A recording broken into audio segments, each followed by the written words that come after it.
Bonjour à tous. Je vois que les participants se connectent petit à petit. Donc, on va pouvoir démarrer ce premier format de Numérique Explorer. Bonne année à tous, surtout vu la période, la santé et le moins de virus possible. Euh, donc on vous accueille pour cette première édition de Numérique Explorer qui a lieu au sein de Digital is Future. Je vous explique tout ça après pour ceux qui découvrent. Cette session sera animée donc avec Cécile. Je te laisse te présenter, Cécile. Oui, bonjour à tous. Je suis Cécile Bruer. Je suis chef de projet pour Occitanum, qui est un projet de Living Lab dont je vous parlerai tout à l'heure, qui porte sur la transition agroécologique et comment le numérique peut être un outil au service de la transition agroécologique. Donc, on est heureux de participer à l'animation de ce webinaire qui nous semble important pour rapprocher les mondes de l'agriculture et du numérique. Donc, pour faire des choses ensemble, il faut se comprendre. Et donc, en complément, donc c'est moi, Julien Del Rio, je suis chargé de projet innovation chez Digital 113, le cluster des entreprises du numérique d'Occitanie. Alors, donc vous êtes, comme je l'ai dit en introduction, dans Digital is Future. Qu'est-ce que Digital is Future? Donc, c'est un programme de 3 mois qui se renouvellera tous les trimestres pour aborder la transformation numérique et l'innovation numérique par le cluster Digital 113 et en se projetant pour chaque saison sur une filière différente. Cette première saison qui a démarré en décembre, donc on en est à notre deux ou troisième format, est à destination de l'agriculture et de l'agroalimentaire et est en partenariat avec Agri-Sud-Ouest Innovation, le pôle de compétitivité régionale, avec la Chambre d'agriculture de Haute-Garonne et avec l'Association régionale des entreprises agroalimentaires d'Occitanie. Et dans le cadre spécifique de ce webinaire, donc, c'est complété par Occitanie. Alors, qu'est-ce que Numérique Explorer? Alors, j'ai mis un format miroir, parce qu'en décembre, donc, la filière Agri-Agro, à travers des prises de parole des partenaires, a présenté son fonctionnement, ses acteurs, sa culture pour les entreprises du numérique.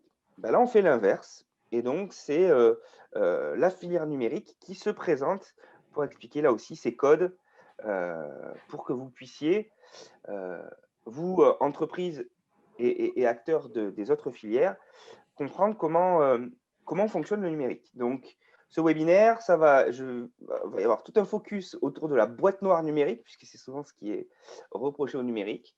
Et donc, on va passer en revue des types d'acteurs, une certaine culture, qu'est-ce qu'un logiciel, des mots-clés, ainsi de suite. Et donc, on le fait en partenariat avec Occitanum. Donc, Cécile, je te laisse expliquer pourquoi. Oui, donc en fait, Occitanum, comme je l'ai dit très rapidement, l'ambition d'Occitanum, donc c'est un projet soutenu qui est lauréat de l'appel à projet Territoire d'innovation, qui est monté par un consortium de 46 partenaires et qui est à l'échelle de l'Occitanie. Et l'ambition d'Occitanum, c'est d'accompagner la transformation de l'agriculture et avec les différentes dimensions de la transformation de l'agriculture, la transition agroécologique, l'augmentation de la valeur ajoutée pour les agriculteurs, et puis de redonner à l'agriculture une place de choix dans la société, et puis aussi contribuer à la reterritorialisation de l'alimentation à l'échelle de l'Occitanie. Donc, le deuxième point, Julien, s'il te plaît, c'est comment, et l'idée, c'est de mobiliser le numérique en tant que technologie habilitante dans une approche d'innovation ouverte. Donc, derrière innovation ouverte, on souhaite associer les agriculteurs, les fournisseurs de technologies, la recherche, les acteurs du conseil et les territoires pour co-concevoir et mettre en œuvre des projets innovants. Une des particularités de ce comment, c'est qu'en fait, on a territorialisé l'organisation des projets innovants, à la fois par filière et par territoire. Donc, on a 13 sites sur lesquels on va essayer, avec les acteurs, de développer des projets innovants. Donc, et pourquoi on a souhaité se lier à Digitalis Future? Ben, il nous semblait important que, avant de faire des choses ensemble, il fallait connaître la culture des différentes parties prenantes qui vont s'engager à faire des projets innovants. Donc, derrière le projet innovant, qu'est-ce qu'on met dans Occitanum? Soit des tests de technologies déjà existantes sur le marché, soit la co-construction d'innovation dans une approche d'innovation ouverte. Donc, en fait, avec Julien, on a co-construit cet événement en se disant ben, les acteurs d'Occitanum et d'autres acteurs de la filière agricole peuvent être intéressés à bien comprendre ben, comment fonctionne la filière du numérique pour pouvoir ben, plus facilement discuter avec eux pour construire les projets innovants. Vendredi aura lieu un autre webinaire sur la présentation de 6 cas d'application numérique pour l'agri-agro. Et c'est vrai qu'on s'est dit en présentant les 6 sujets à Cécile, qu'il y avait des mots-clés qui pouvaient être incompréhensibles. Et donc, voilà, l'objectif, c'est que les prochains formats au sein de Digitalis Future pour l'agri-agro ne vous perdent pas. Donc, le programme. Première partie, donc vraiment se focus sur la boîte noire numérique. On va essayer de l'ouvrir ensemble. Puis, je ferai un tour sur les types d'acteurs, les familles de compétences et les familles de technologies. Donc là, en fonction de l'avancement, je passerai plus ou moins vite, sachant que de toute façon, ce contenu, ce webinaire sera disponible en replay et avec les supports de slides où vous retrouverez en annexe à la fin des slides les éléments que je n'aurai pas forcément eu le temps d'évoquer. Et je finirai par quelques bonnes pratiques et conseils pour aborder vos projets numériques. Ce webinaire, donc, c'est essentiellement moi qui vais présenter le contenu, mais Cécile va faire un dialogue avec moi. Donc, elle va apporter ses propres questions, mais elle va être aussi votre relais. Donc, si vous avez des questions à travers les fonctionnalités questions-réponses de Zoom, vous pouvez me poser des questions et c'est Cécile qui va s'occuper de vous les porter, de me les porter au fur et à mesure du webinaire. Et s'il nous reste un peu de temps à la fin, vous aurez la possibilité de poser vous-même vos questions avec la petite main que vous pouvez lever pour prendre la parole. On vous mettra le micro pour que vous puissiez vous poser vos questions s'il reste du temps à la fin. Et n'hésitez pas, vous pouvez commenter dans le chat. Alors, c'est pas parce que si la question est dans le chat, c'est pas évident qu'on la traite. Donc, c'est pour nous simplifier, parce que c'est vraiment pour les questions dans cette fonctionnalité questions-réponses. Et si vous voulez tout simplement commenter, n'hésitez pas, soit dans le chat, soit sur Twitter ou les autres réseaux sociaux avec le hashtag DigitalFTR pour Digital is Future, évidemment. Et sachez donc, je le redis, que tout sera disponible en replay sur YouTube et évidemment sur le site de Digitalis Future, le temps qu'on fasse le montage, et vous aurez le lien à la fin de la présentation. Commençons avec la boîte noire du numérique. Donc, le numérique, c'est quoi? Je ne vais pas vous faire le numérique vraiment au sens large, mais en fait, le numérique pour un professionnel, donc pour un utilisateur, et souvent pour un besoin métier, c'est en général un terminal. Voilà. Un ordinateur, un smartphone, et donc l'utilisateur qui va être en lien avec ce terminal. Et derrière, on ne sait pas trop quoi. Et c'est là où on parle en fait de la boîte noire. C'est illustré avec un nuage. Je ne suis pas arrivé à trouver une boîte noire un peu sympathique. Donc c'est un nuage, mais ce n'est pas le nuage du cloud. On en reparle après. C'est juste pour évoquer ce côté un peu nébuleux de ce qu'il peut y avoir derrière les logiciels que vous utilisez dans votre cadre professionnel. Donc, ça, c'est ce qu'on peut imaginer de base si on ne se pose pas la question. Maintenant, dans la pratique, comment ça se passe? On peut imaginer, donc, comme je disais juste avant, que c'est en fait juste un utilisateur et son terminal, et puis ils fonctionnent tous les deux, mais en fait, c'est rarement le cas. C'est très rare que l'entièreté de l'intelligence et en termes de fonctionnalité de vos logiciels, de vos applications, soit juste sur ce qui est embarqué sur votre terminal. En fait, souvent, c'est bien l'utilisateur, le terminal, mais c'est souvent un serveur qui va fournir le serveur du fournisseur de la solution qui va fournir des contenus, de l'intelligence, des fonctionnalités que vous allez en fait pouvoir manipuler à travers votre terminal. Donc vous fonctionnez avec le terminal et le terminal va, requêter le serveur. Ça, là aussi, je suis encore sur quelque chose en fait d'un petit peu, vulgarisé et d'un petit peu haut niveau. En fait, la réalité, c'est pas juste un terminal et un serveur. La réalité, c'est l'utilisateur, le terminal, ça bouge pas, le serveur, mais surtout derrière d'autres fournisseurs de services, des tiers. Votre fournisseur même de solutions peut avoir lui-même d'autres, d'autres services interconnectés et donc on va retrouver, la connexion dont on parlait au début, mais en fait, il y en a plein d'autres, des connexions. Il y a des connexions entre le serveur de votre solution et les serveurs tiers, entre les serveurs tiers entre eux, ce qui peut, rendre certaines connexions un peu lentes. Mais aussi, en fait, votre application peut directement être, interfacée avec des serveurs externes aux fournisseurs de votre application. Ce qui fait qu'en fait, on se rend compte que, c'est ça qui amène l'effet boîte noire. C'est que, le numérique, les solutions numériques ne sont jamais une seule et unique, un seul et unique moteur, mais en fait plein de choses connectées ensemble. Et c'est ce qui peut rendre, la complexité de lecture et de compréhension pour les utilisateurs. Dans cette idée un peu de foisonnement, je vais revenir juste sur ces 4 termes, qui peuvent 5 termes qui peuvent revenir fréquemment. Alors, donc c'est plus ou moins pour appeler la même chose. Donc historiquement, on parlait de logiciel ou de progiciel. Je ne sais pas dans quelle mesure progiciel est un terme un peu désuet, mais sachez que historiquement, on parlait donc de logiciel quand vous avez, une application, enfin, un logiciel installé sur votre poste qui répond à peu près à un usage. Et un progiciel quand en fait, on vous a vendu quelque chose de packagé qui, c'est souvent par exemple le cas des logiciels de gestion, les ERP qui sont en fait, un gestionnaire de stock, un gestionnaire de comptabilité, enfin tout ça packagé et on peut parler de progiciel. Mais surtout, ces dernières années, on va parler d'applications ou de plateformes. Et en fait, ce n'est pas forcément lié à vous, directement et à la façon dont vous accédez à la solution.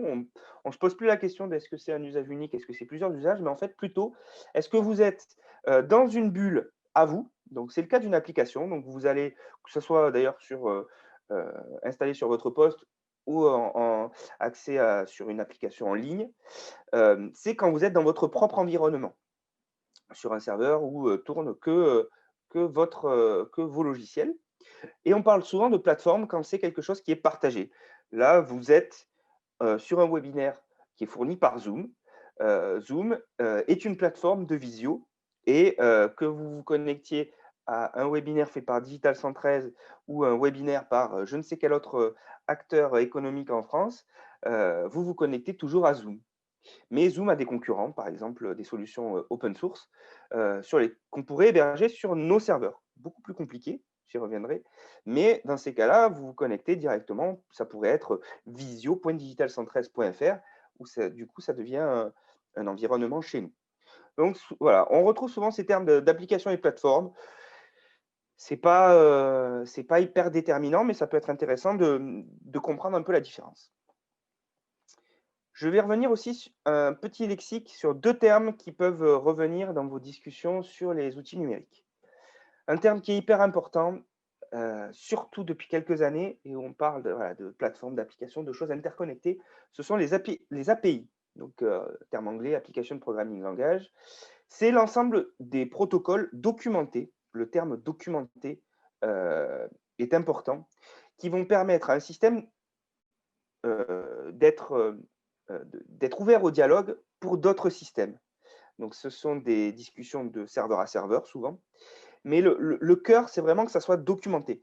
C'est-à-dire que normalement, n'importe quel serveur on peut se connecter à un serveur, récupérer des données, mais c'est souvent quelque chose de très propriétaire, de très fermé, et avec aucune documentation, et donc normalement, juste l'éditeur va être en capacité à se connecter.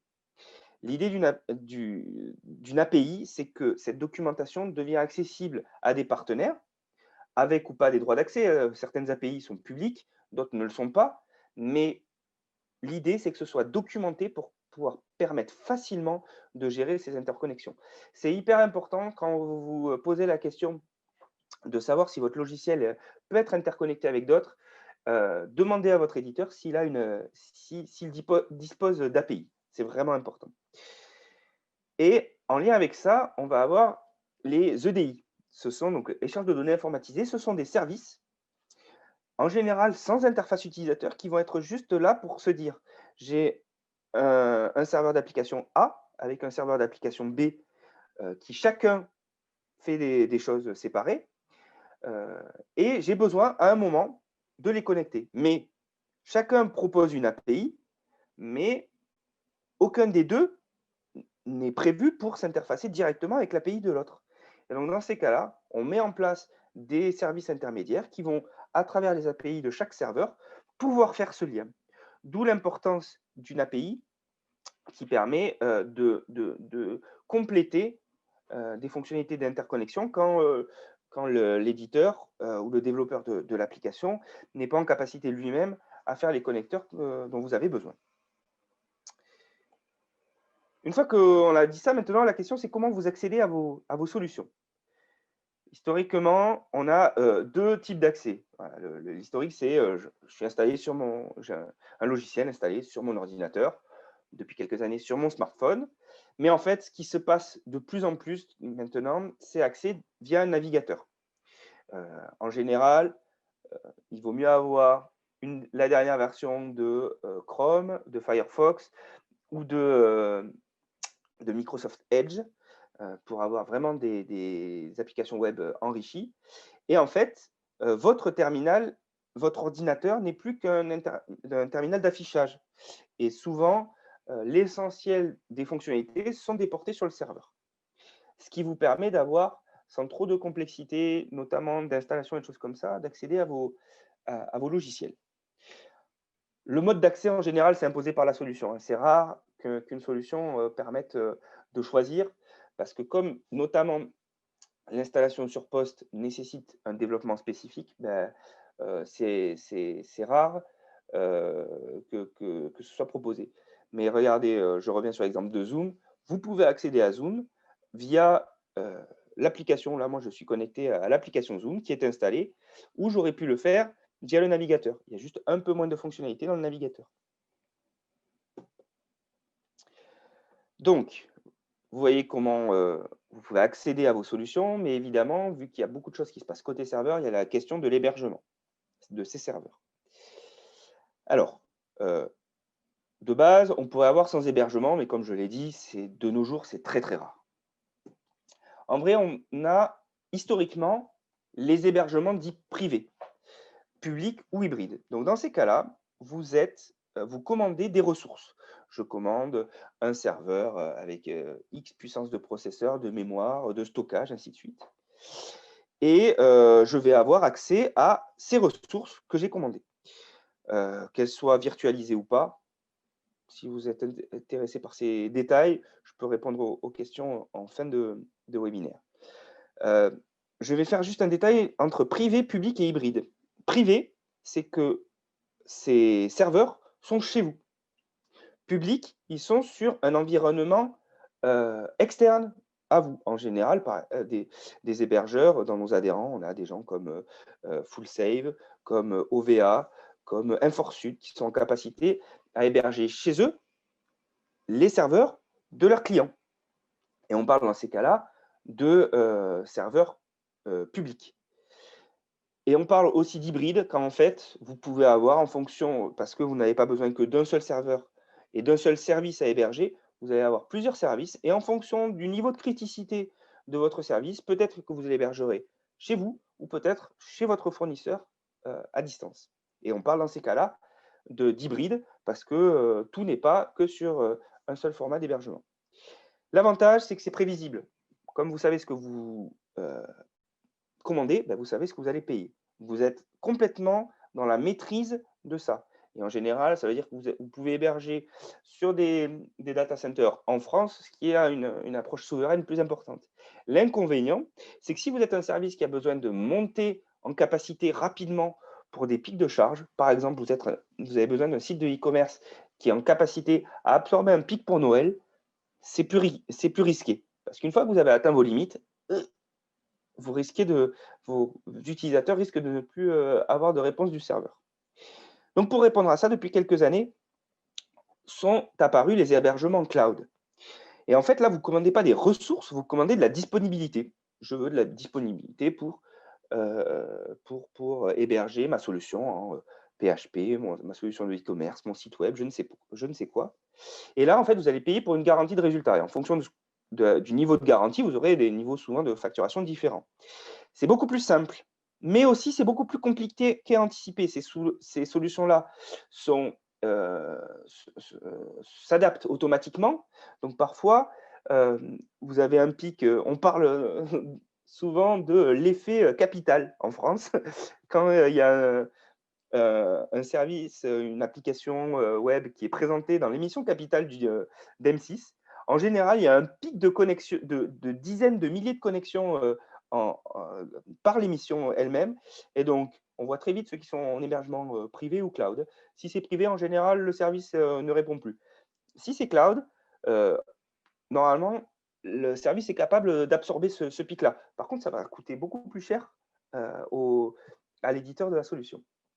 Et l'autre inconvénient, c'est que même si on a quelques fournisseurs de services cloud en France, essentiellement, les gros du marché, c'est Google, Amazon, Microsoft. Donc, c'est souvent sous égide américaine. Donc, il y a aussi cette réflexion à avoir sur la question de la souveraineté. Voilà un peu, donc vous savez maintenant comment vous pouvez accéder à vos solutions, comment elles se connectent entre elles, comment vous allez pouvoir l'héberger. En vrai, maintenant, comment vous pouvez acquérir votre solution? C'est ça vraiment du coup, le nerf de la guerre. Donc, en fait, ça va dépendre de chacun, de chaque projet, parfois de chaque entreprise. Ne pensez pas que, je l'ai redit au début, mais qu'un besoin est égal à une solution. Donc, j'y reviendrai à la fin, mais ça veut dire que parfois, un besoin peut être répondu par plusieurs solutions qui se connectent entre elles. Donc, vous allez pouvoir avoir 3 approches pour acquérir votre solution numérique. Je vais les détailler juste après. L'abonnement, ou l'achat de solutions sans personnalisation. Voilà, nous sommes Digital 113 et client de Zoom. Zoom, à part créer mes réunions, je n'ai aucune capacité de personnalisation. Après, on a des solutions personnalisables. Donc là, j'ai une base et je vais l'étendre pour mon besoin. Ou alors, je peux avoir un développement 100% spécifique. Donc, j'y reviens. Donc, la solution sans personnalisation, vous achetez en général des licences. C'est l'éditeur qui va définir le prix.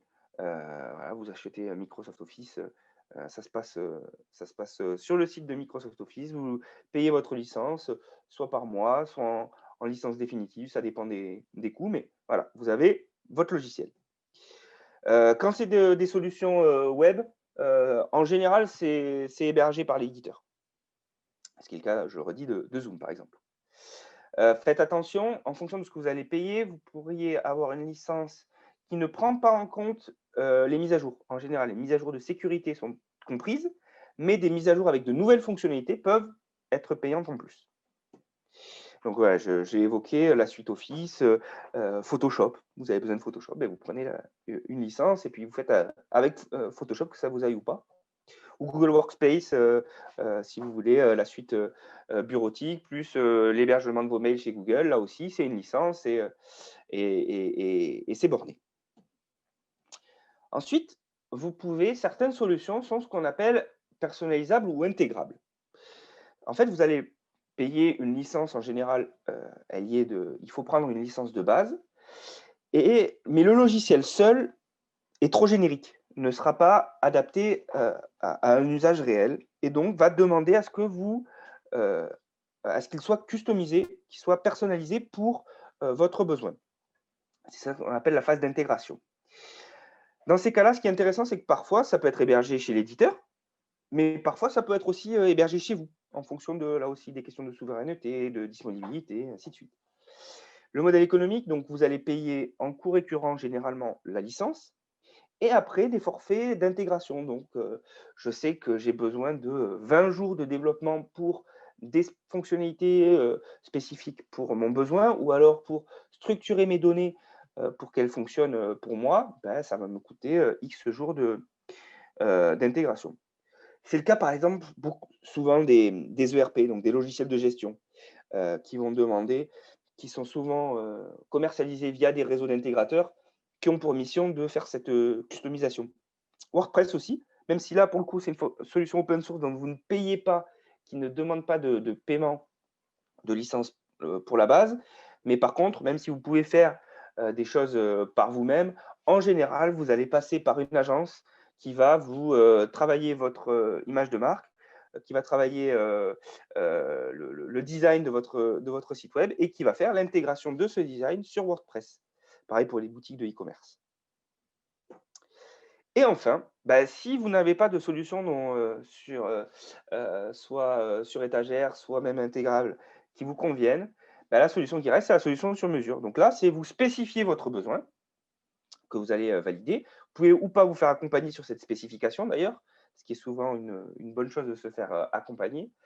Euh, et bah, vous allez prendre un prestataire qui va vous développer 100% cette solution. Donc là, du coup, vous êtes maître de l'hébergement. Même si le prestataire peut vous proposer une solution d'hébergement qu'il va administrer, qui va être chez lui ou chez un data center externe. Mais du coup, en général, vous êtes vous-même propriétaire de la facturation, enfin de l'abonnement d'hébergement. Là, le modèle économique, c'est pardon, mais on paye tout. On paye les coûts de développement, on paye les coûts d'exploitation, donc s'assurer que le serveur tourne. On paye les coûts de maintenance si jamais il y a des bugs. On paye des surplus, évidemment, si on veut de nouvelles fonctionnalités, et ainsi de suite. Donc là, vous avez effectivement normalement quelque chose qui peut être aux petits oignons, on va dire, pour vous, mais qui va représenter des budgets souvent conséquents et qui peut amener à une frustration de ne pas avoir la solution que vous attendiez parce que le budget a été sous-estimé. Surtout que il y a beaucoup de coûts indirects. Alors, très légèrement sur les éditeurs, très peu, souvent, voire pas du tout. Il y a des coûts indirects sur l'intégration, mais il y a surtout beaucoup de coûts indirects sur le développement spécifique. Donc, 3 grands types de coûts. Donc, le déploiement et la formation. Donc, ça, c'est un peu ce qu'il y a en amont. Donc, le développement, non, le développement, c'est dans les coûts de base. Mais le fait qu'on vous a développé un service à héberger sur un site web, ben, le temps de déploiement sur vos serveurs, c'est du temps qu'il va falloir payer, qui peut être proposé dans votre forfait de développement. Mais si ce n'est pas le cas, si vous n'avez payé que pour récupérer votre code source, ben, il faut bien prévoir un déploiement. La formation aussi est souvent sous-estimée. Ça peut être utile de prévoir un budget de formation pour vos partenaires. Je sais que là, pour le coup, c'est un peu le cordonnier le plus mal chaussé, parce que moi, j'ai tendance à penser que, étant d'une culture numérique, je peux apprendre sur le tas dès que je découvre un logiciel, mais dans la pratique, en fait, on se rend compte que les logiciels les plus performants demandent un peu de maîtrise et donc demandent un peu de formation. Ensuite, vous avez tout ce qui va être coût d'exploitation, le coût des serveurs, le coût de certaines licences qui viennent compléter votre solution. Donc là, c'est tout ce qui va être récurrent. Et enfin, bah, ne pas oublier le support et la maintenance. Donc le support, c'est quelqu'un d'externe à votre entreprise ou parfois quelqu'un d'interne à votre entreprise, mais quelqu'un qui va être en capacité de recueillir vos problématiques, les bugs que vous rencontrez et de vous accompagner pour voir si c'est un vrai bug ou si c'est peut-être une erreur de manipulation, quelque chose comme ça. Et si c'est un bug, ben, de spécifier le bug. Et la maintenance, ben, c'est la résolution de ces bugs. On peut parler aussi de maintenance évolutive quand c'est de l'ajout de fonctions. Et en général, soit vous avez ce support et cette maintenance qui sont dans la garantie, qui peut durer X mois, soit en général, vous faites ce qu'on appelle du ticketing. Donc, vous avez des autorisations dans un forfait d'appeler une hotline X heures par semaine, par mois, par an. Et vous allez pouvoir, si jamais il y a des besoins en plus, payé pour X heures de travail ponctuelles. On parle souvent de 3 niveaux dans ces cas-là de support et maintenance. Je ne rentre pas dans les détails parce que c'est plutôt des problématiques qui sont pour les grands groupes. J'ai évoqué plusieurs fois le sujet de l'open source parce qu'en fait, dans le numérique, ça revient souvent. Et donc la question, c'est qu'est-ce que ça m'apporte à moi, utilisateur, client d'une solution numérique qui est de l'open source? Que veut dire déjà l'open source? Parce qu'on peut y avoir un peu de comment dire? De flou sur ce terme. C'est simplement quand le code source est public, quand vous pouvez accéder au code source, de, la solution. C'est pas parce que vous pouvez accéder au code source que vous pouvez le modifier, le partager, le déployer, voire même l'utiliser. Et c'est aussi indépendant du prix. Il y a des solutions qui sont open source, mais payantes si vous voulez les utiliser. Et à l'inverse, il y a des solutions qui sont open source, gratuites, et il doit me manquer un, ça y est, je me suis embrouillé. Donc non, mais c'est surtout le sujet de l'open source qui est parfois payant. Et la confusion peut venir souvent du terme logiciel libre, qui est un sous-ensemble en fait d'open source. En fait, les logiciels libres, c'est plus presque une philosophie que un sujet technique. C'est en fait tous ces logiciels dont le code est accessible, vous avez droit de modifier, vous avez le droit de partager, vous avez le droit d'adapter, d'utiliser, pardon. Mais si vous modifiez ou si vous partagez, vous devez le faire dans le même niveau de partage que le logiciel que vous avez modifié. C'est-à-dire que vous faites des modifications sur un logiciel open source, un logiciel libre, mais vous allez avoir l'obligation de vous-même publier vos modifications. Ce qui n'est pas le cas de tous les logiciels open source. On a souvent des solutions intégrables qui sont à base de logiciels open source. J'ai parlé de WordPress, c'est le cas. Il y a certaines solutions de RP qui sont comme ça. On peut avoir des solutions qui sont hybrides entre des données open source et ce qu'on appelle closed source, donc les sources fermées. C'est le cas, par exemple, nous, du logiciel qu'on utilise pour notre ERP qui s'appelle Odoo, qui a une partie open source et une partie fermée par le propriétaire. Et parfois même, vous avez un éditeur propriétaire qui n'aura qu'une partie de ces composants qui sont open source et qui vont intégrer des composants tiers. Julien, il y a une. Alors, juste Oui, pour te dire qu'il est 11h30 déjà. Oui, je vois l'heure. Et qu'il y a une première question à propos des logiciels libres. Donc, c'est Blandine Fagot de Lidl qui la pose, qui dit qui propose des logiciels libres? Quel est l'intérêt pour eux? Tu as parlé d'une question de philosophie. Ouais, alors les logiciels libres, c'est vraiment une question générale philosophique. Et c'est parce que le modèle économique de l'entreprise va être plutôt sur c'est souvent des intégrateurs qui vont pas avoir de modèle économique sur la vente de licences, mais sur toute la prestation qui va être autour. Et par contre, il y a beaucoup d'entreprises qui vont faire du code, qui vont être propriétaires de leur code, donc vous n'avez pas le droit de le modifier, mais dont le code sera quand même public. C'est le cas, par exemple, d'Android. Si vous avez un smartphone Android, c'est du code open source, mais il n'y a que Google qui décide comment ce code va évoluer, même si vous pouvez récupérer le code et le modifier. Et dans ces cas-là, en général, c'est plus une question de transparence pour rassurer les utilisateurs. J'espère que j'ai répondu à la question. J'évoquais, donc je reviens sur ma présentation, il peut y avoir des vrais sujets légaux autour de ces licences open source fermées. J'y reviens juste après. Si donc votre prestataire vous parle d'open source, intéressez-vous qui est derrière l'éditeur de la solution open source. Si c'est une entreprise, parce qu'en fait c'est votre fournisseur qui est développeur de sa propre solution, ou si c'est une grosse fondation. Voilà, j'ai parlé d'Android, c'est une fondation qui est pilotée par Google. On entend parler de Ubuntu, on peut entendre parler de WordPress. Il y a des grosses fondations, ça ne craint pas grand-chose, ça va évoluer, il n'y a pas de souci, c'est pérenne. Parfois, il peut y avoir une communauté plus ou moins, avec un leadership plus ou moins fort ou un développeur indépendant. Vérifiez que, c'est quelque chose qui existe depuis quelque temps et qu'il y a une vraie, vision, pérenne de ces développements pour pas vous retrouver à ne plus avoir d'évolution sur cette, partie open source. Et quand vous n'arrivez pas à déterminer si, c'est un peu pérenne, attention, parce que ça veut dire qu'il faut que vous maîtrisiez ce code pour être capable de le faire évoluer vous-même ou votre prestataire. J'ai parlé des licences. Donc ça va, en fonction de la licence appliquée au code source, on va avoir des droits très différents.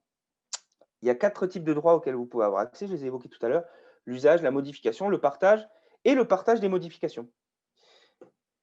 Donc les types de licences, j'ai fait là aussi, des grandes catégories. Propriétaire, c'est simple, l'éditeur est 100 propriétaire, vous n'avez qu'un droit d'exécution, en général, il va falloir payer une licence. Et vous n'avez pas accès au code, vous ne pouvez pas le modifier, ainsi de suite. C'est le cas de Zoom. J'aurais dit Zoom, voilà. Ensuite, on peut avoir, ce que je vais appeler un open source simple. Vous avez accès au code, mais vous n'avez pas le droit de le modifier. Si vous voulez le modifier, il faut passer par l'éditeur. C'est intéressant quand même pour des questions de transparence, pour être sûr de savoir comment fonctionne le service, et parfois, c'est nécessaire si vous hébergez chez vous. Ensuite, on va avoir l'open source qu'on appelle non copyleft. C'est-à-dire que le droit de copie ne vous est pas transféré. Vous pouvez accéder au code, vous pouvez le modifier, mais si jamais vous le modifiez, vous êtes obligé de publier vos modifications dans la même licence. Et enfin, ce qui est le plus simple, c'est l'open source copyleft. C'est-à-dire vous pouvez accéder au code, le modifier, le partager, faire ce que vous voulez. Et si vous voulez faire des modifications et les garder pour vous, c'est tout à fait possible. Voilà un peu pour la boîte noire, j'espère que c'est plus clair. Si vous avez des questions, par rapport à toute cette partie, boîte noire, avant que j'attaque les acteurs et les compétences, mettez-les, dans, Q&R là, la fonctionnalité de Zoom, et j'y reviendrai, à la fin s'il le faut. Donc maintenant que vous avez un peu plus compris comment, qu'est-ce qu'un logiciel, les types d'acteurs que vous allez rencontrer pour vous aider à, vous équiper. On va avoir 4 grandes familles d'acteurs. Derrière, on va essayer avec Cécile de vous proposer quelques exemples pour un peu comprendre qui est qui. Je les ai déjà plus ou moins évoqués, en tout cas certains. Donc les éditeurs, c'est ceux qui éditent et commercialisent leurs propres solutions, en général sur étagère. Donc on entend sur étagère le fait que vous ne pouviez pas la modifier pour vos propres besoins. Les intégrateurs. L'intégrateur, il commercialise, configure et personnalise parfois sa propre solution, celle d'un tiers ou une solution open source. Mais ce qui est vraiment important, c'est que les intégrateurs configurent et personnalisent une solution. Et en général, se basent sur quelque chose qui, sur étagère, ne suffit pas. Et donc, notez bien que l'intégrateur n'est pas forcément l'éditeur de la solution. Ensuite, le gros du marché des entreprises du numérique, ce sont ce qu'on appelle les ESN, anciennement SS2I, ces entreprises de services numériques. Eux mettent à disposition des compétences pour vous aider à la réalisation de vos projets informatiques. Des compétences en développement, en déploiement, en hébergement, voilà. Et les sociétés de conseil. C'est en général, les ESN sont sociétés de conseil. Parfois, il y a des sociétés qui ne font que du conseil, mais eux sont là pour vous accompagner dans la définition de vos projets. Ils ne vont pas faire la réalisation, même si parfois, comme je disais, tout est mélangé. En fait, ces familles-là ne sont pas exclusives. Une entreprise peut être à la fois éditeur et mettre à disposition des compétences pour des projets externes à leur propre édition. Alors, quelques exemples. Voilà, c'est ce qu'on va voir avec les… On s'est basé un peu sur des entreprises qui sont partenaires ou impliquées dans Occitanium pour voilà, vous permettre de relire un petit peu comment chacune et à quelle famille appartiennent chacune de ces entreprises. Donc, SMAG et Isagri, pas partenaires directement d'Occitanium, mais c'est quand même des très connus dans le monde agricole qui sont SMAG à la est adhérent de fois… Digital 113. Pardon ? Et SMAG est adhérent de Digital 113. Et donc qui sont éditeurs, intégrateurs et fournisseurs de conseils. On a Agdata Hub qui Juste Ouais. pour SMAG que je connais un peu, donc eux, ils sont éditeurs, donc ils ont leur propre solution qui peuvent adapter pour vos besoins, mais ils ont aussi un réseau de partenaires intégrateurs qui vont partir de la base de la solution de SMAG et qui vont l'adapter à vos besoins. C'est souvent ça quand on a des réseaux de distributeurs informatiques. C'est les réseaux de distributeurs, c'est souvent des intégrateurs. Voilà. Donc, Ag Data Hub, qui est intégrateur de différentes solutions et qui a quand même développé, enfin, non, et voilà, qui est intégrateur de différentes solutions, mais Parcel, qui est le logiciel de gestion du réseau des chambres d'agriculteurs, qui développe sa propre solution, intègre avec d'autres partenaires les solutions des solutions et permet aussi via du conseil. Alors là, c'est du conseil agronomique, quoi, derrière. Un point juste sur AgData Hub, parce qu'on en avait discuté en préparant ce Mm. support. Ils sont éditeurs d'une solution aussi de gestion de données, mais qui ne fonctionne pas sur étagère. Donc c'est pour ça que eux, ils sont intégrateurs de leurs propres solutions en général qu'ils proposent dans leur réseau de partenaires. On n'a pas mis les croix, Julien, Ah oui, pour ITK et Taranis. mais on avait dit qu'ils étaient plutôt éditeurs et conseils de mémoire. Voilà, oui. Au KP4 aussi, qui est intégrateur et qui apporte du conseil aussi, notamment sur l'utilisation de la souveraineté des données, le Et consentement. si je dis pas d'erreur pour EKP4, un peu comme AgData Hub, ils sont éditeurs de leur solution, mais qui n'est pas disponible sur étagère. Voilà. Nayo, Bigward et Promus, eux, ils sont clairement éditeurs de produits sur étagère, que ce soit le robot, des systèmes de ruches connectés ou des produits ou des outils pour la distribution des produits agroalimentaires. On a une question de Blandine Fago sur AgData Hub. Est-ce qu'il propose une API? En fait, je pense que même c'est plus que ça, puisque c'est le cœur, de AgData Hub et de API Agro qui est leur service derrière, de proposer des choses via API. Pardon, Ouais. je laisse continuer. Et puis Sunagri, qui est aussi une entreprise partenaire d'Occitanum, qui est intégrateur de solutions et qui apporte du conseil pour la mise en place de solutions agrivoltaïsme. Eux, ce qui est intéressant, c'est qu'ils sont intégrateurs en fait d'objets physiques, qui sont alors même s'ils ont une solution à eux pour les rendre un peu plus intelligents, mais ils sont aussi intégrateurs d'objets connectés que sont les panneaux photovoltaïques. Et Julien, je te laisse la dernière ligne. Ouais, alors là, autres j'ai pris grands. des grands noms français des sociétés de services, mais là, c'est vraiment des grosses ESN qui savent tout faire. Donc, ils éditent rarement leurs propres solutions, mais en général, ce qu'ils sont capables, c'est d'intégrer des solutions open source, de faire du développement spécifique ou de vous accompagner sur du conseil. C'est ce qui peut être un peu parfois compliqué, c'est quand ils sont à la fois conseil et développement du coup, il peut être important d'avoir un tiers si vous n'êtes pas sûr de maîtriser tous les sujets. Voilà. Si vous avez des questions, peut-être vous pouvez lever la main ou on vous donne la parole. Bon, sinon, j'enchaîne et On enchaîne. on les reprendra par la suite. Ouais.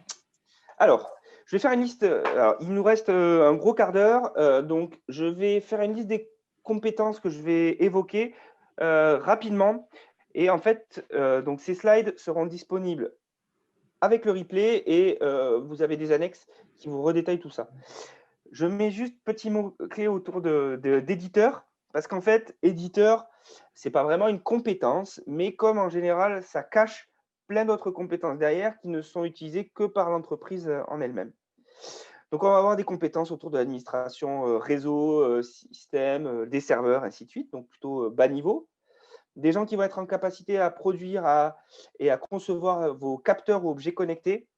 Un capteur connecté n'est qu'un sous-ensemble d'objets connectés, comme on me pose souvent la question des capteurs.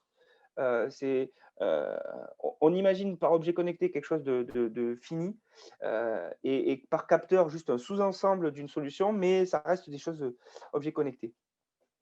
Donc, le développement de systèmes d'information et processus médias, donc ça, c'est du développement, des compétences de développement spécifiques, plus ou moins.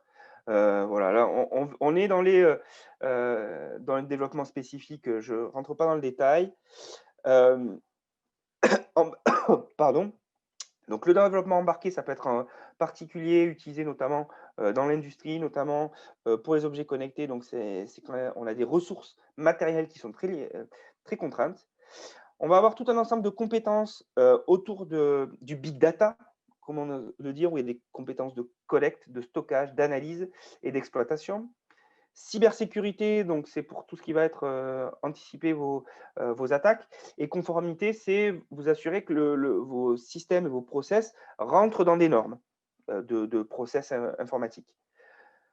Vraiment important, toutes les, compétences autour de la conception, que ça soit de l'expérience utilisateur, donc des fonctionnalités, ou de la partie visuelle, donc ce qu'on appelle, l'UI, le design, ainsi de suite. Et ensuite, on va avoir un peu des compétences un peu haut niveau, du conseil stratégique informatique, enfin, stratégique sur le numérique, du conseil pour adapter, vos pratiques de management et d'organisation pour vous adapter aux outils numériques. Toutes les Tout le conseil autour de l'accompagnement en projet, que ce soit maîtrise d'œuvre, maîtrise d'ouvrage, structuration, donc l'architecture des systèmes d'information. Conseil en infrastructure, donc là où l'architecte est plutôt haut niveau et plutôt logiciel, le conseil en infrastructure sera plutôt sur, les réseaux, et les infrastructures physiques, des serveurs. Et enfin, j'ai rajouté service numérique à la personne, qui est pas forcément adapté au milieu des professionnels, mais c'est un type de compétence qui émerge de plus en plus, qui va être tous ces professionnels qui viennent aider, le grand public à maîtriser heu, les outils numériques. Ensuite, on a un sujet, donc là, j'ai parlé de compétences, mais pas forcément de technologie. Les technologies sont derrière, même si j'en ai évoqué certains. Le problème des technologies numériques, c'est que c'est une jungle de mots-clés. Il y en a vraiment beaucoup, et ça peut être très fréquemment utilisé pour du buzzword, pour, faire plaisir parce que j'en ai entendu parler et j'aimerais telle technologie. Je vais en évoquer, voilà, quelques familles très rapidement là aussi. Donc toutes les compétences autour de l'hébergement, que ça soit dédié ou privé, il y a des technologies vraiment spécifiques, des technologies d'hébergement, Linux, Windows. Sur le cloud, en fonction de si vous êtes hébergé sur Amazon Web Services, un fournisseur français, Google ou je ne sais pas, là aussi, c'est des technologies un peu différentes. Vous allez pour l'hébergement cloud, vous pouvez avoir entendu parler de Kubernetes, qui est une solution d'orchestration de serveurs, par exemple. On va avoir tous les toutes les technologies autour du développement, dans les navigateurs, ce qu'on appelle le développement front, HTML, CSS, JavaScript, voilà, des mots-clés que vous avez pu entendre parler, ou plutôt côté serveur, du Java, du PHP, du Python. Là aussi, ce sont des langages de programmation qui vont avoir heu, leurs propres contraintes. On va avoir pas mal de choses autour des capteurs et des objets connectés, donc c'est à la fois une famille de compétences et des technologies, propres. Donc je passe vite. Sur l'intelligence artificielle, je différencie l'intelligence artificielle faible. Donc là, c'est plutôt, en fait, on va avoir des algorithmes dont la réponse, va être, précalculée, mais les données de ces réponses vont être, requêtées en temps réel sur des serveurs. Donc là, on parle souvent, par exemple, des chatbots. Et après, on va avoir pardon, l'intelligence artificielle forte. Donc là, on va parler de machine learning, on va parler de deep learning. Donc, ça va servir pour, la reconnaissance d'images ou pour le traitement du langage. C'est toutes ces, technologies, tous ces algorithmes qui vont être capables d'aller dans des gros volumes de données, chercher des des schémas récurrents pour être en capacité à analyser ces données et à ressortir de la méta-analyse, sur ces données. Toutes les compétences de calcul haute performance, ceux qui travaillent dans la météo le savent avec les modèles, de prévision météo qui s'exécutent sur des serveurs spécifiques, avec des compétences spécifiques qui demandent des hautes capacités de calcul. Le edge computing, c'est quelque chose qui émerge de plus en plus, c'est la capacité à avoir un objet connecté à distance qui ne va pas faire que de la collecte d'informations, mais qui va le pré-traiter pour ne renvoyer sur le réseau que, un sous-ensemble de données préqualifiées. C'est notamment utile quand on est sur des, objets connectés, qui sont, loin et donc qui ont des réseaux, à très faible, volume de données. Donc toutes les compétences autour des réseaux et des télécoms, ça c'est historique. Pareil, la cybersécurité, ça paraît, assez évident. Toutes les technologies autour de la base de données, alors là, on peut avoir plein de choses.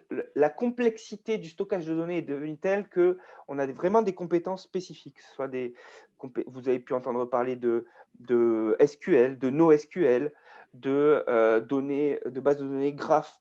Voilà, c'est plein de choses où on a des compétences spécifiques. Si vous avez un petit projet, en général, ce n'est pas une contrainte. Si vous avez un gros volume de données, là, il va y avoir des réflexions particulières.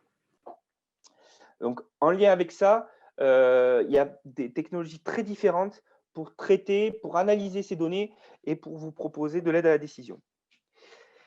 Et enfin, j'évoque la blockchain. Alors, pas enfin, mais j'évoque aussi la blockchain parce que c'est un des buzzwords qu'on entend beaucoup.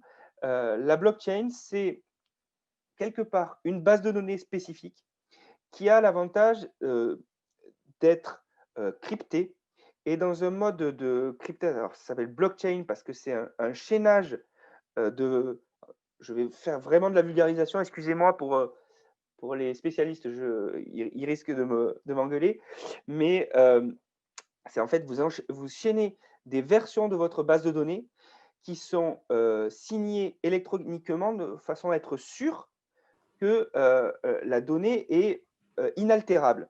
Ce qui fait que ça vous permet, chose qui n'était pas trop faisable avec la base de données, d'accéder avec des bases de données standards, d'accéder à des bases de données décentralisées dont on est sûr à tout moment de la conformité des données stockées.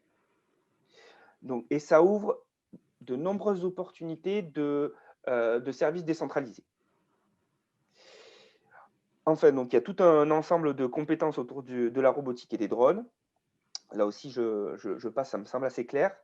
Et je fais juste un petit aparté sur réalité virtuelle et réalité augmentée. Donc, réalité virtuelle, vous mettez un casque où vous ne voyez que ce que vous affiche le casque et vous êtes dans un environnement 3D 100% fourni par le système. Alors que réalité augmentée, en général, on vous met des lunettes où on voit toujours à travers et on va vous afficher des données sur ces lunettes en fonction de ce que vous regardez. C'est notamment utilisé de plus en plus dans l'industrie pour aider à la maintenance. Alors, toutes ces familles de technologies, ça fait beaucoup de mots. Julien, il Ouais, s'est engagé à les décrire en annexe, donc ça c'est sera plus ça. digeste. C'est ça, parce que là, c'était clairement, je l'ai fait à marche forcée. Donc, vous retrouverez ça dans le support que vous pourrez télécharger avec le replay. Alors, il nous reste 7 minutes pour parler des bonnes pratiques et des conseils. Ouais, On n'aura pas beaucoup de temps pour échanger, donc n'hésitez pas à vous poser vos questions ou vos remarques dès maintenant pour qu'on puisse intervenir dans le temps imparti. tout à fait. Alors, première approche pour un peu conclure avec des conseils, c'est par où commencer mon projet numérique. Ce qui est important, c'est de commencer par faire l'état des lieux de ce que vous avez, de vos process, qu'ils soient connectés ou pas. Ça, ne partez pas avec l'envie d'abord d'une solution. Partez de vos besoins. Ça, c'est une étape importante pour que vos projets aient du succès. Et en lien avec ça, mettez-vous des objectifs sur ce que vous voulez comme outil et pas sur des outils en particulier. Ensuite, parfois, il va falloir plutôt adapter l'outil à vos pratiques ou adapter vos pratiques à l'outil. C'est ce qui peut être difficile en termes d'arbitrage. Ça peut faire gagner notamment du temps et de l'argent, mais c'est aussi des questions de gestion du changement qui ne sont pas triviales. Pardon. Euh, Essayez, on parle des méthodes agiles dans le numérique. Essayez d'y aller étape par étape. Vous avez un projet numérique que vous imaginez sur 3 ans. Très bien. Donnez-vous des objectifs à long terme, mais essayez avec vos partenaires, avec vos prestataires, d'y aller étape par étape et de gérer la frustration, de ne pas avoir ce que vous voulez dans 3 ans, mais de pouvoir commencer à travailler avec vos outils. C'est hyper important là aussi pour le succès de vos projets informatiques. Et donc, en lien avec ça, essayez de prioriser ce que vous voulez à 3 ans pour commencer évidemment intelligemment. Quelques questions à vous poser quand vous voulez acquérir vos logiciels. Les labels et la certification, s'il y en a. Le point label cloud aurait dû être au-dessus. Donc le label cloud, par exemple, c'est un label de bonne pratique pour les éditeurs de solutions cloud, dans laquelle il y a un ensemble de critères qui sont intéressants pour une entreprise à aller vérifier chez ses fournisseurs. Et à travers le label cloud, on a des entreprises labellisées qui ont déjà des niveaux d'évaluation sur ces critères. Donc, et ça vous donne aussi des idées de questions à poser à vos fournisseurs s'ils ne sont pas labellisés. Toujours important, essayez de comparer. N'allez pas forcément au moins cher, ce n'est pas forcément le plus pertinent. On a tendance à penser qu'il faut mieux payer moins pour avoir plus de fonctionnalités. Ce n'est pas ça que je vous conseille. Par contre, essayez de faire des comparatifs. Il y a une pléthore d'outils, de prestataires, de conseils et d'expertise dans le numérique. Donc, ça peut être parfois euh, difficile de choisir du premier coup. Donc, comparez. Prenez toujours un peu de temps pour comparer. Alors, il y avait une question de Oui. Laurence Espagnac, mais je pense qu'on est en train d'y répondre. Une fois que l'état des lieux est fait, comment trouver, choisir un prestataire, une société, comment connaître ses compétences et la qualité de ses services? Elle demande si Digital 113 peut nous aider à choisir. Alors, Donc, nous, il y a on a aussi le pôle sur le site Agri-Sud-Ouest Digital Innovation 113, qui peut aussi vous aider. ouais, c'est vrai. Sur Digital 113, il y a la liste des adhérents. Déjà, c'est une liste de premiers fournisseurs que vous pouvez solliciter. En vrai, il n'y a pas de solution miracle. L'idée, alors je l'évoque un peu plus tard, c'est d'avoir un tiers de confiance qui peut vous aider dans ça. Et c'est pour ça que je conseille souvent d'avoir un prestataire et un conseil qui soient séparés pour pouvoir vous aider à déterminer voilà, si votre approche est la bonne. Pour les solutions non personnalisées, demandez toujours à tester. On est parfois un peu déçu entre la présentation sur PowerPoint et la réalité de la solution. C'est très rare que vous ne puissiez pas avoir un mois de test, même si ce n'est pas hyper personnalisé, enfin, hyper adapté, si ce n'est pas en situation réelle, je veux dire, c'est quand même intéressant de tester. Et pour les solutions personnalisées, on l'a évoqué avec la question de l'open source et derrière du code en général. Open source ou pas, c'est à vous de décider une fois que vous avez payé pour vos développements. Mais assurez-vous que vous récupérez la propriété de vos codes. C'est vraiment important pour être en maîtrise par la suite. Que vous décidez ou pas d'ailleurs de continuer avec le même prestataire. Et vous pouvez vous poser de plus en plus la question de l'éco-conception, qui est souvent d'ailleurs dont la réponse est plutôt que c'est d'aller à l'essentiel et à la simplification des outils numériques pour ne pas être sur une consommation donc comment dire, de plus en plus énorme de numérique. Essayez d'aller là où vous en avez vraiment besoin. Et certains prestataires, certains de nos adhérents ont des approches spécifiques sur l'éco-conception. Ça peut être la question de leur poser est-ce qu'ils ont des réflexions là-dessus?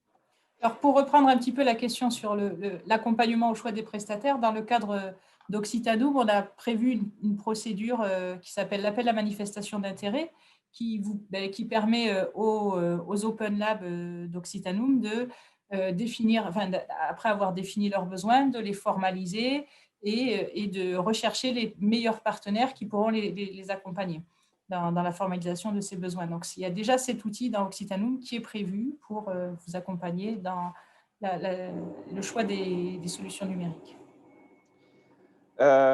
Et pour finir, donc quelques erreurs à éviter. J'en ai pas mis beaucoup, mais déjà ça peut être pas mal.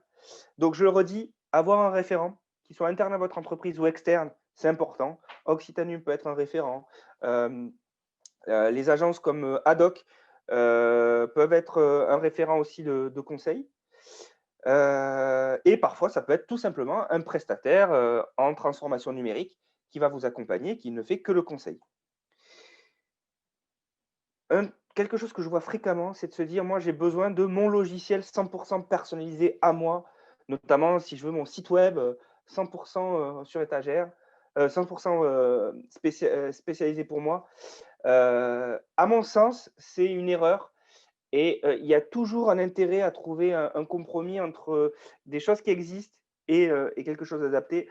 Ça permet souvent de faire des économies substantielles. Et pour finir, toujours en lien avec, avec l'adaptation à vos pratiques. Ne sous-estimez pas l'accompagnement au changement de vous-même, vos équipes, voire vos clients. C'est vraiment important. Le numérique, c'est pas juste passer de ce qu'on faisait avant, et je pense qu'avec la pandémie, on l'a bien compris, ça a été un levier formidable pour plein de bonnes pratiques, le télétravail, la visio, des choses comme ça. Mais il suffit pas de faire comme avant, sur l'ordinateur, mais de réfléchir à comment on le fait pour que ça soit, plus pertinent. Voilà, voilà, je ne sais pas si tu veux faire une, conclusion, Cécile? Ah, tu as coupé ton micro. Pardon, oui, non, pas de conclusion spécifique. Je pense que c'est important de présenter les prochaines étapes, notamment le rendez-vous Ouais, de vendredi. Voilà. j'y viens juste après.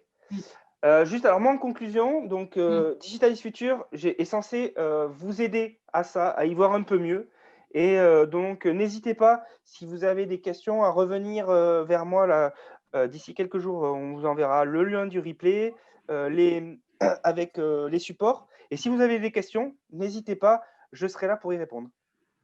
Prochain rendez-vous, voilà, Cécile, l'a bien dit, vendredi, 6 présentations de cas d'application numérique. Je les ai plus en tête, excusez-moi. Donc, je vous laisse aller voir sur le site de Digital is Future, mais ça parle de maintenance connectée, de gestion de machines agricoles. Ça va parler, j'essaie de me le faire vite. Ça va parler de dématérialisation de la traçabilité. Ça va parler de parcours client. Ah, il m'en manque deux, j'en suis désolé. Le 28, on prend un peu de recul et on va essayer d'avoir une discussion sur un vrai problème qui arrive à l'horizon de 5 à 10 ans pour la filière agri-agro, c'est plutôt agri, la partie plutôt agri, c'est la désertification des métiers avec 50% des professionnels exploitants qui partent à la retraite et on n'est pas sûr qu'ils soient remplacés. Et donc, comment le numérique peut aider là-dessus? Notamment, Véronique Bellon-Morel, qui travaille sur Occitanium, participera à la table ronde. Ensuite, à travers deux étapes. Le 22 janvier, vous allez avoir les offreurs de solutions numériques, essentiellement des adhérents de Digital 113, qui vont pitcher. Donc, ces pitchs, vous pouvez les retrouver après ou y assister en webinaire sur la journée le 22. Vous n'êtes pas obligé de faire de 9h à 18h, évidemment, mais vous pouvez vous connecter pour écouter certains pitchs. Et surtout, le 9 février, sur la journée, là par contre, convention d'affaires. Vous pouvez d'ores et déjà, sur le site de Digitalis Future, accéder à la convention d'affaires, vous y inscrire et commencer à prendre rendez-vous avec les offreurs de solutions numériques parmi les adhérents de Digital 113. Et enfin, nos adhérents, à travers leur factory, donc leur groupe d'échange de pair à pair, sont en train de mettre en place quelques sujets qui vont arriver courant janvier et février. Le site, c'est digital-is-future.digital113.fr. Et si vous tapez /événements, vous avez tous ces événements. Voilà. J'ai dépassé de 3 minutes sur l'heure qui était prévue. Moi, je peux rester un petit peu. Donc, si vous avez des questions, c'est le moment.